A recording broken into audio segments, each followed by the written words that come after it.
Where's the accountability? An open call for safer veterinary care. I begin this as a pet owner who nearly lost my dog because of decisions made in a veterinary consultation. I speak for myself and for the many other owners who have faced harm, heartbreak, or unanswered questions. This is not about wokeness. This is about basic honesty, professional duty, and the safety of animals and the public. Read the oath, then read the facts, then ask yourself, where is the accountability? I will practice my profession conscientiously, with dignity and in keeping with the principles of veterinary medical ethics. I will strive to promote animal health and welfare and relieve animal suffering. The model Veterinarians Oath commits vets to scientific care and animal welfare. Veterinarians take an oath promising to use scientific knowledge for the benefit of animals and to relieve suffering. Yet, when things go wrong, when drugs cause serious harm, when diagnoses are missed, when owners are told half-truths or dismissed, the consequences can be catastrophic. This is my story.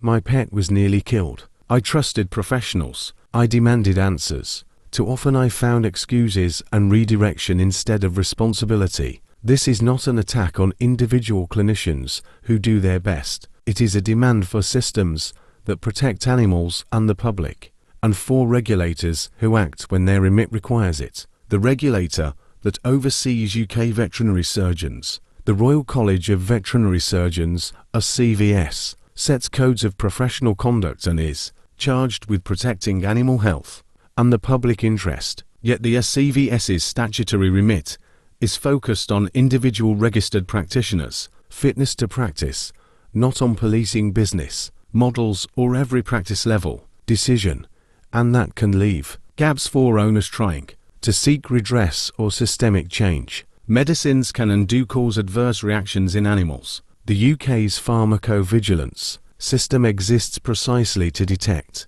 and reduce harm from veterinary medicines. Reports and reviews show thousands of adverse event reports in the UK and evidence that suspected adverse drug reactions are frequently under-recorded or under-reported. That means harms are happening and the system is not capturing every case. When owners raise concerns, they are often told a case is not within remit and directed elsewhere, or that a drug reaction is rare, but rare does not mean acceptable. When a life is at stake, the cascade, the legal framework for prescribing unauthorized medicines and the rules around pharmacovigilance are meant to be safeguards, but they depend on clinicians and regulators actively using them and on robust, transparent reporting. So here is what I demand. What every responsible pet owner should demand. 1. Transparent investigations and stronger public reporting.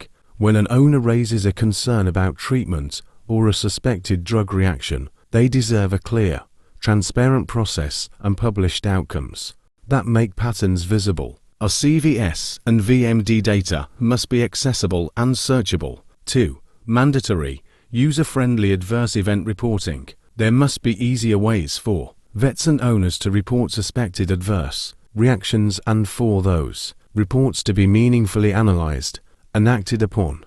3. Clear accountability when professional standards are breached. If a registered vet departs significantly from standards of care, the regulator must be able to investigate and sanction in ways that deter repeat harm. The Veterinary Oath and Code of Conduct are not optional slogans. They are commitments that must carry consequences when violated. 4. Independent review of systemic failures. Where patterns of harm exist, drug types, practice chains, particular protocols, we need independent audits and changes to practice-wide policy, not only individual reprimands. 5.